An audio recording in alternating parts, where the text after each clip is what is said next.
The question came quietly, almost like it didn't belong in the room. Why don't you want me anymore?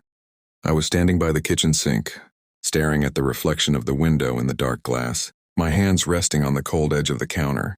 The house was silent except for the soft ticking of the clock and the distant hum of a passing car. I didn't turn around immediately. For a moment, I just stood there, letting the weight of her words settle into something real. When I finally faced her, she was standing in the doorway, wrapped in the same blue sweater I had bought her years ago. Her eyes were tired, searching, almost afraid of what I might say. I smiled. Not because it was funny, not because it was easy, but because sometimes a smile is the only thing that keeps your voice from breaking. Because you gave away what was mine, I said softly. The words hung in the air between us, sharp and heavy. Her brows furrowed. What does that even mean? I walked past her into the living room, my footsteps slow, deliberate. She followed, her arms folded tightly as if holding herself together. You remember the first year we were married? I asked. She hesitated, then nodded. Of course I do. You used to wait for me, I said. Every evening, even if I was late. You'd sit by the window, just watching the street like I was the only person in the world who mattered. A faint smile touched her lips, but it didn't last. That was a long time ago? Yeah, I said. It was. I sat down on the couch, leaning forward, my hands clasped together. Back then, you'd tell me everything. Your day, your thoughts, the little things that made you laugh. You'd look at me like I was home. Her voice softened. You were? I shook my head gently. No, I was part of it. But I wasn't the only place you belonged. And that's okay. That's how it should be. She took a step closer. Then what changed? I looked up at her, really looked this time. The woman I had fallen in love with was still there, but she felt distant, like a memory I could almost touch but not quite reach. You stopped choosing me, I said. Her expression tightened. That's not true. It is, I replied, not angrily, just tired. Not all at once. Not in some dramatic way. It happened slowly. So slowly I didn't even notice at first. She shook her head, frustration creeping into her voice. I've been here this whole time.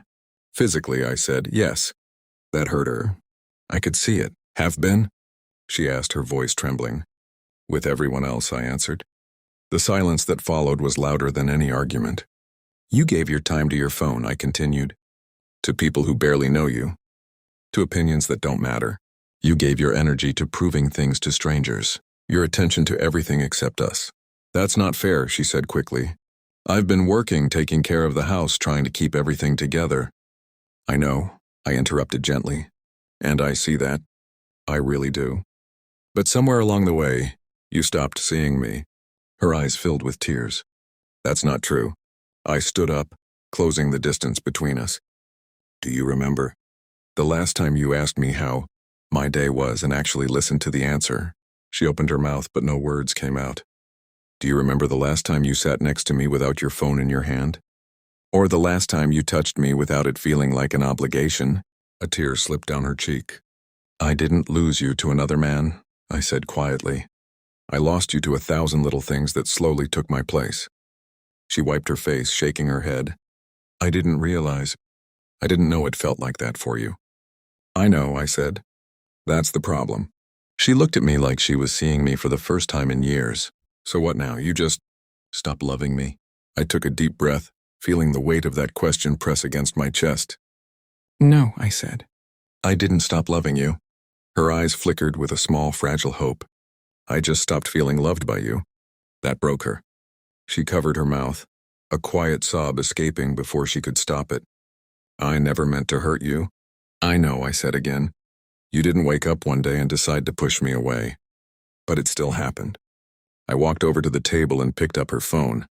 It lit up instantly with notifications, messages, updates. I held it out to her. This, I said, is where you've been living. She stared at it like it was something unfamiliar.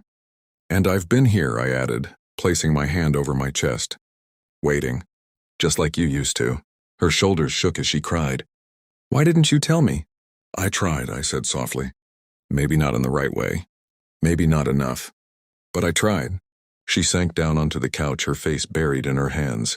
I thought we were okay. I thought, this is just what happens after years of marriage. It doesn't have to be, I said. She looked up at me, eyes red, desperate. Is it too late? That question lingered longer than the first one. I walked back to the window, staring out at the quiet street. The same street she used to watch, waiting for me. I don't know, I admitted. Her breath caught. Please, don't say that. I turned around slowly. I can't lie to you. Not anymore. Love doesn't disappear overnight, but it can fade if it's not cared for. She stood up, wiping her tears, her voice shaking but determined. Then let me fix it. Let me try. I'll change, I promise. I studied her, searching for something real, something that felt like the woman I used to know. Don't change for me, I said. Change because you understand what we lost. She nodded quickly. I do now. I walked toward her, stopping just inches away. For a moment, neither of us moved. Then slowly, she reached for my hand. Her fingers trembled as they wrapped around mine, like she was afraid I might pull away. I didn't. I don't want perfect, I said quietly. I just want to feel like I matter again. You do, she whispered. You always did, I just forgot how to show it. I squeezed her hand gently, feeling something stir inside me. Not certainty, not yet, but something close to it. Then show me, I said. That night, for the first time in a long time, we sat together without distractions. No phones, no noise. Just two people who had almost lost everything, finally seeing each other again, and as she leaned her head against my shoulder, I realized something I hadn't before. What she gave away wasn't love. It was attention, and sometimes that's the very thing love needs most to survive.